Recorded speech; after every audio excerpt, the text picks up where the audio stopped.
Hello guys, girls, and everyone else. Welcome to Fuzzy Owl ASMR.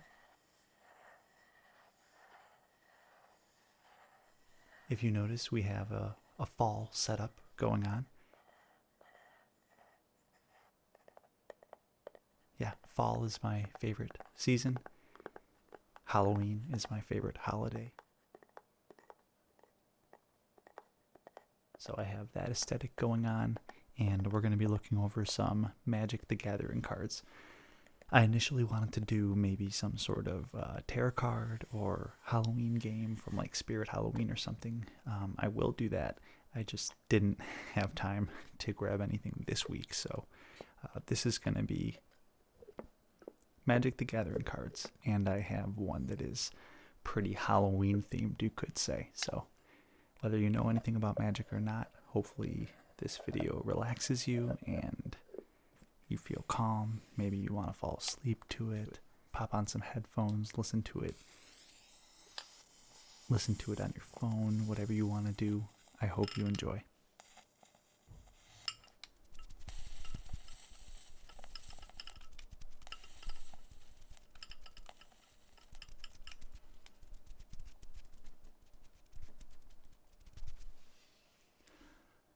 Alright, so we have our setup here. Got a candle. Hello, fall. We've been in fall for a little bit, and I know the second Halloween is over, it's going to be Christmas. Good old Christmas season. But we're going to enjoy autumn and Halloween for right now. Got some controllers here that I usually just leave on the table. But the main thing we're going to be talking about, like I said, is Magic the Gathering cards. Again, if you know anything about it, or if you don't, I hope you can still find a way to enjoy this.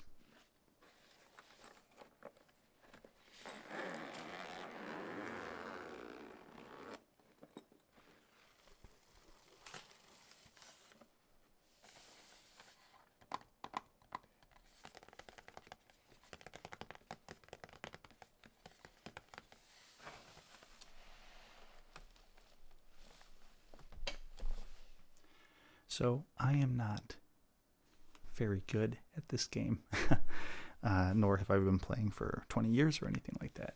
But I do have a lot of friends who play who are a lot more serious than I am, and they got me into it. And there was a period of time, a couple years back, where I was playing quite a lot around Ravnica and Eldritch Moon, like up between anywhere between Ravnica, Eldritch Moon,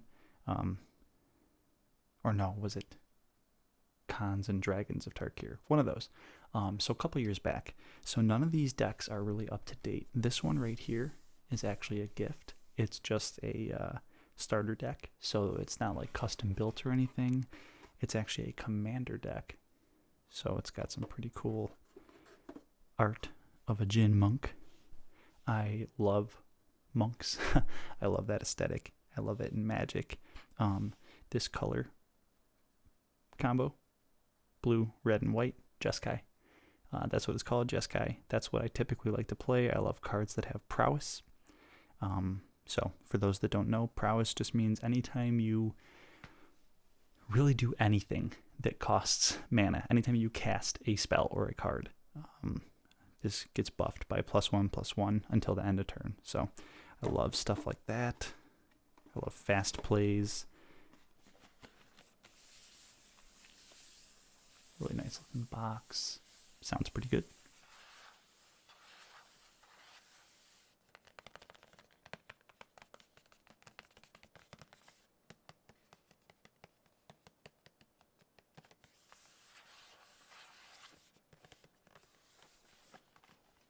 But for now, let's put that aside. I have a deck I'm looking for in here that, like I said, is Halloween themed, but not new by any means. So actually, before we get to that one, I'm going to pull out my prized deck. This isn't a Halloween themed one, but I do want to show this off a little bit. Starting with the box. It's got a little flap here.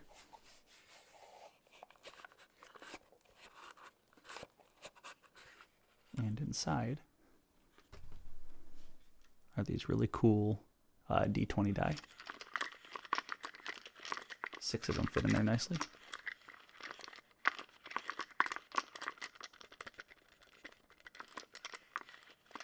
Hopefully that sounds pleasant. But yeah, so that's my little case for the die. In the deck, and again, remember, this is old stuff, is what's called a Bant Cocoa deck. So Bant is a different color combination. Cocoa is a card called Collected Company. So let's see if I can't find one real quick. So this deck won a lot. Well, not this deck exactly. Any people who've been playing for a long time would realize it's instantly not the deck that was winning for a long string of time. But it is close. I just put a little spin on it to play how I like to play. But Collected Company, that's what the Cocoa means. This is a really good card. I'm not going to do any deep dives. I'm just going to simply go over a couple of quick things, and then we're going to get to the Halloween deck. So Collected Company, 3 colorless and a green to cast. It's an instant, so you could cast this on your turn, at the end of your turn, at the beginning of your opponent's turn, at the end of your opponent's turn. Anytime you can cast this. It's look at the top 6 cards of your library, put up to 2 creature cards with converted mana cost 3 or less from among them onto the battlefield. Put the rest on the bottom of your library in any order. The flavor text here says, many can stand where one would fall. So that doesn't mean anything, just cool, epic text.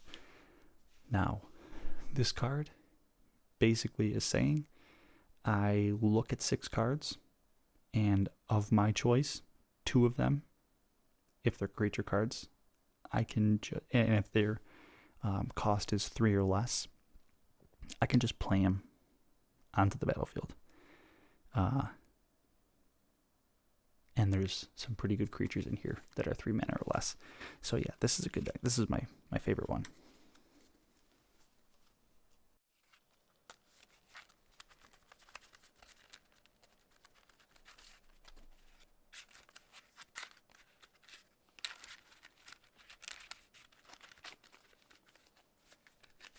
Some nice full art lands.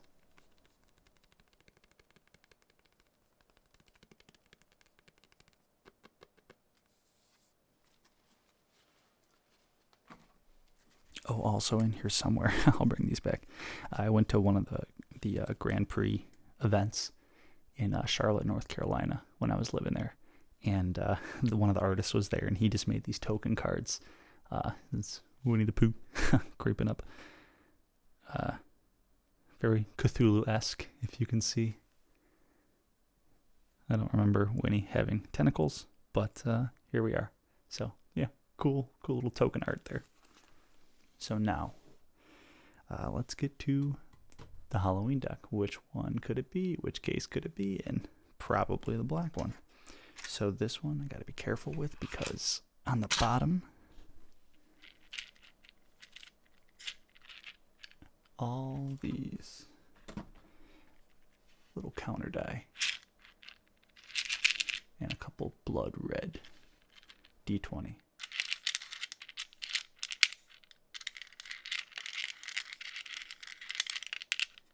If you look at these, I love this effect. They're like little frosted glass. It's pretty cool. I am definitely a fan. Are you ready? Black case, orange sleeves. I love these sleeves. One thing I will say about them though. Well, first, look at that. Beautiful art. Full art lands, black swamp, orange card. Like I said, this is my Halloween deck. Why is it my Halloween deck? Well, because this is a black-red vampires madness deck. I'm not entirely positive, besides adding necromancy to it, or delve, you can get more Halloweenish than this. So the one thing I don't like about these, though, I don't know if you can see it, some of these cards, so I'll know it when I see it. Some of these cards here, can you see that? You can see through it, because some of these cards are flip cards. So Volderin Pariah. She has an ability where when something happens in the game, she can flip over to Abolisher of Bloodlines. So, pretty intense name there. But yeah, these are a little thin, so they work best in low light settings when you're playing with your friends. What madness means, so for those that don't know, is, say for example, I have this card right here, Fiery Temper. Up in the corner, it tells how much it costs. It costs 1 colorless, 2 red. It does 3 damage to target creature or player, so pretty good. The cool thing about Madness is I have some cards in here that allow me to discard cards. When I discard a card, I can then pay a much cheaper cost to cast these. So I have cards that will allow me to discard 1, discard 2, whatever's in my hand, and then all of a sudden I could pop like 3 or 4 of these off, if that's in my hand, obviously, and do quite a lot of damage. So it's a very fast deck. Well, at least it was for the time. I'm sure there's decks that could wipe this under the table now, but this was one of my favorites. When I get together with friends and just do house rules and we're not sticking to like what's actually going on. Here's another flip card. We're not sticking to actually what's going on in Magic the Gathering. Then yeah, I'll pull this out and it'll hold its own for a little bit. Oops, I dropped one. It's got a couple really good cards in here. I'm trying to find the one. Got Olivia, it's Bloodsworn, Avacyn's Judgment. That's a good one. One of these, I can't remember which one it is. It allows you to just kind of stack stuff and rack up damage, and I did like 18 damage with it once. 18 out of 20, that is, for just a regular like 60 card deck. And that cleaned out my opponent pretty quickly. This guy, Kalitas. He's a vampire warrior. I'm not sure how many more titles you can get that are more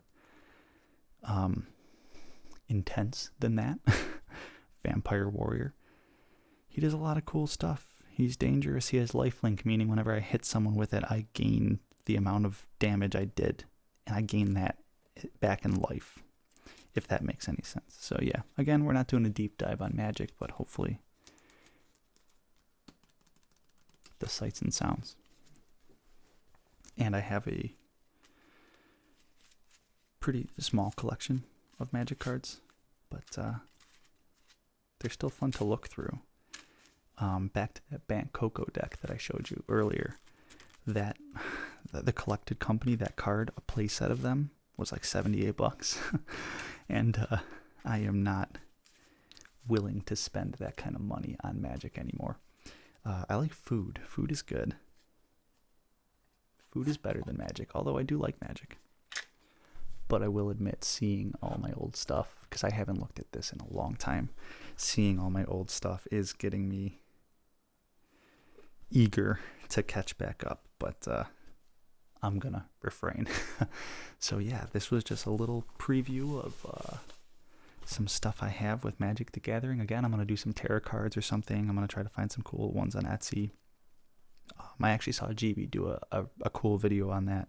I don't know how old it was, but I watched it pretty recently, and it kind of inspired me because I love how thick, heavy cards sound.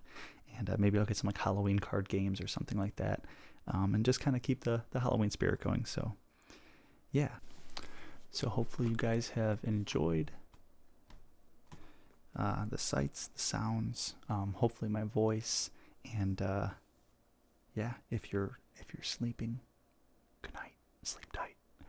If you're still awake, hopefully you found this calming, hopefully maybe relaxing, whether you're looking internally and soul searching, or trying to figure out your place in the world, or just trying to decompress, de-stress, or if you're just trying to be productive and maybe you got some work done with this in the background. So hopefully you guys enjoyed this, and I will see you in the next one with some more overhead videos like this, and you can also expect some videos where you might see my face and I might be doing some role plays and stuff like that. So like, subscribe if you haven't already, and I will talk to you guys in the next one. Peace.